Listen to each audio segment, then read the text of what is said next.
quero fazer, nesse momento, um bate-papo sobre a leitura da Torá dessa semana.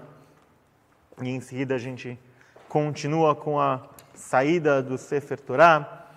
Então, já direto com a saída dele, estudamos juntos. Shabbat Shalom a todos. Eu tenho um desafio todos os anos. E em Bereshit eu sempre consigo começar, igual a academia em janeiro, todo mundo vai, né? Vamos ver como que segue durante esse ano. A gente tem a tradição de ler a Torá dentro do ciclo trienal. Isso significa que a gente lê a Torá inteira em 3 anos. A gente divide a Torá em cada uma das parashiot em 3 partes. E aí a gente lê no ano 1 do ciclo a primeira parte de Bereshit. Na semana seguinte a gente vai ler, pula todo Bereshit, a gente vai para a primeira parte de Noach. E assim por diante com toda a Torá. E nesse momento a gente começa o 3º ciclo da leitura da Torá. Ou seja, no final desse ano, no próximo Simchat Torá, a gente vai ter feito o ciclo completo também dos 3 anos. Existia uma outra prática antiga da nossa tradição também, que era um outro modelo de ciclo trienal, que complicava muito para o Simchat Torá e por isso ela caiu em desuso. Seria o primeiro trecho de Bereshit numa semana, o segundo trecho de Bereshit na próxima semana e o terceiro trecho de Bereshit na outra semana. E aí Simchat Torá acontecia uma vez a cada 3 anos. Então os rabinos pegaram e, na verdade, a tradição que a gente segue, ela é a união dessa tradição com a tradução anual, que segue uma parashá por semana, e aí dessa maneira a gente consegue unir, como se diz em português, o útil ao agradável. É igual a mezuzá que fica em 45 graus. Rabino, a mezuzá fica de pé ou fica deitada? Na dúvida põe 45 graus e a gente resolve. Então meu desafio é que a gente fale especificamente a cada Shabat sobre o que a gente vai ler diretamente na Torá, sobre o texto em si que a gente vai ler.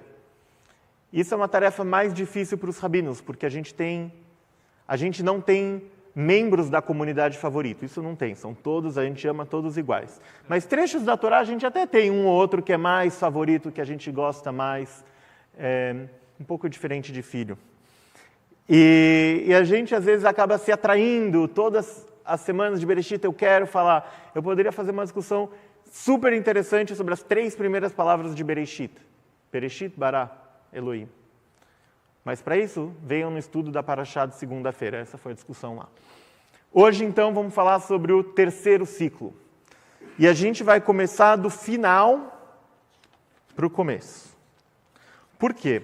Porque é muito interessante a escolha dos rabinos da divisão da Parashá.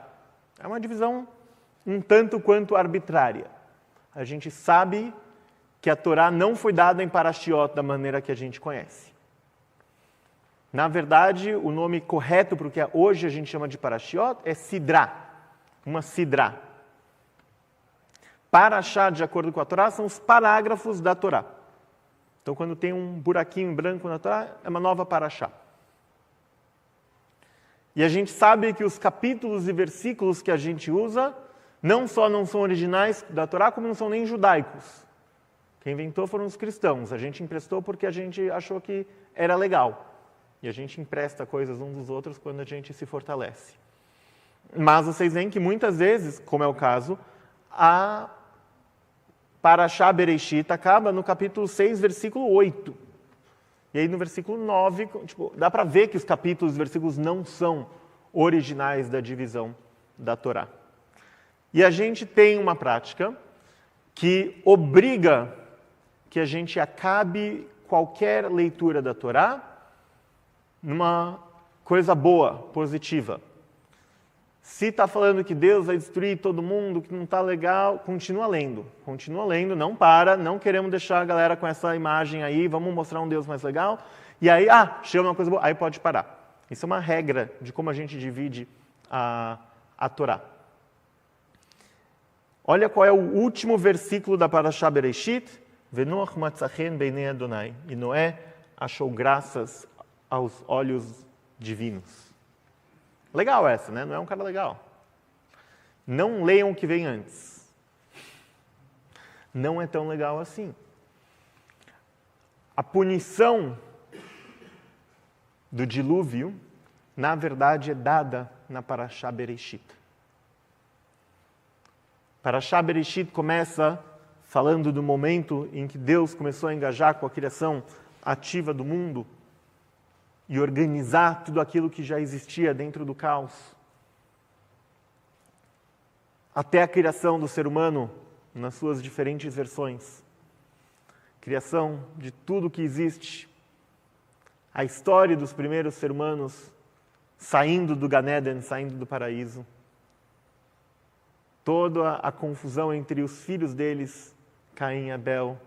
Primeiro assassinato da história, da narrativa bíblica. E depois, a grande parte da leitura de hoje, na verdade, é uma dica para quem está pensando em ter filho. Está na dúvida de escolher um nome? Abra na Parashá de hoje. Tem 30 opções para vocês escolherem. Metushelach é o meu favorito também, Dani. Para quem já ouviu em português, Matusalém, em hebraico, Metushelach, conhecido como o personagem da Torá que viveu mais tempo. Quanto que está aí? 700? 900? 969. Foi quem, de acordo com a contagem da Torá, viveu mais anos. Então a gente fala das 10 gerações que existiram entre Adão e Havá até a chegada de Noach, até a chegada de Noé. E desde a segunda geração, desde Caim e Hevel, a gente começa a ver um desentendimento entre os seres humanos.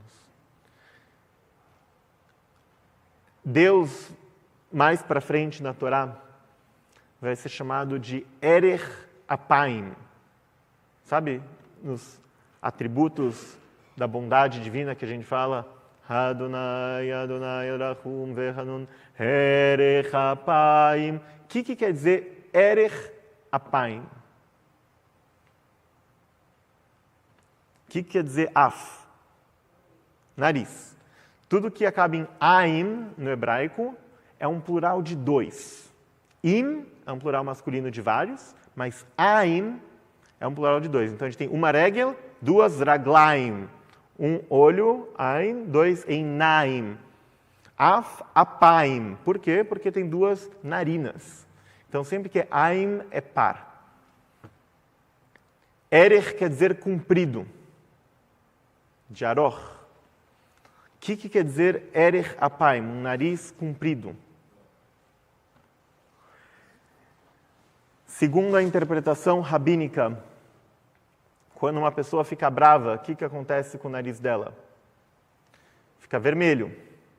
Se o nariz é comprido, o sangue demora para chegar e ele fica branco mais tempo. Erech Apaim é traduzido como um Deus que demora a ficar bravo. Não sei se é daí que vem os estereotipos problemáticos sobre os judeus. Afinal, isso é um atributo divino, no qual todos os seres humanos fomos criados à imagem e semelhança. Deus conhecido como Erech Apaim, como um ser que demora a ficar bravo. Em 10 gerações foi o suficiente. A vontade divina é destruir completamente toda a humanidade. De toda a criação, aquele elemento que mais deixou o Deus da Torá irritado, fomos nós, os seres humanos. Não existe ameaça contra as árvores, contra as girafas, nem os elefantes. Nem contra os mosquitos. Mas o comportamento humano chegou num nível que Deus quer a destruição completa. E aí aparece o último versículo da nossa Parashá. E Noach matzah chen beinei Adonai. Mas Noach foi encontrado com graças aos olhos do divino. Talvez justamente por isso, uma esperança de que pode ter algo melhor. reiniciar, apesar de todo o problema que tem com o processo do dilúvio, que existe uma oportunidade através do próprio ser humano para fazer melhor. O que Deus aprende, talvez sozinho, e nos ensina através da Torá, é que é melhor acreditar no ser humano. Apenas junto com o ser humano a gente pode melhorar o ser humano. Começar de novo, o problema vai continuar, porque Deus acredita que o ser humano é capaz de aprender. Segundo a narrativa bíblica, talvez não todos, um pouco radical, mas como conceito, é possível que a gente possa acreditar que a gente tem nas nossas mãos os nossos destinos e que a gente tem o poder de modificar como a nossa vida vai funcionar ao nosso redor. Amanhã temos uma responsabilidade muito grande.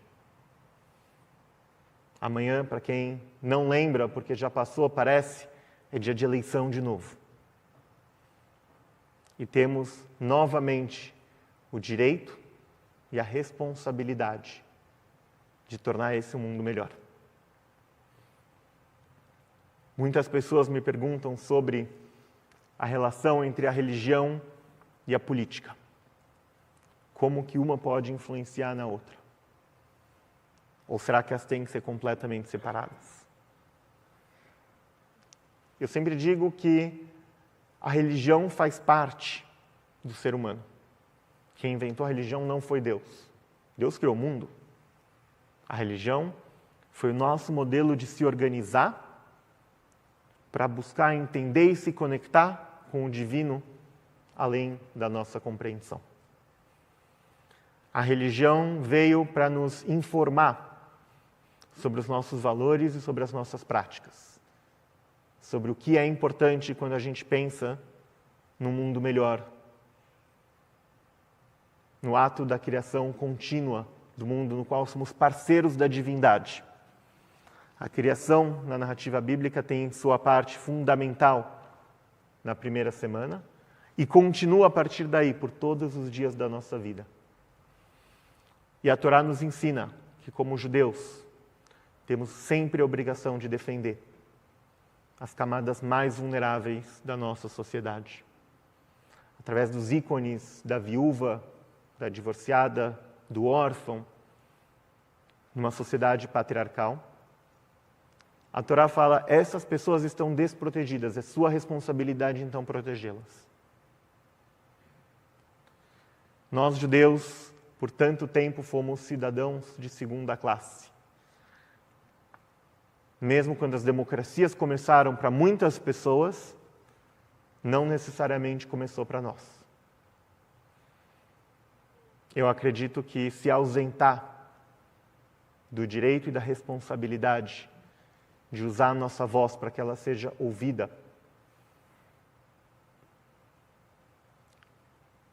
é uma falta com a nossa própria tradição.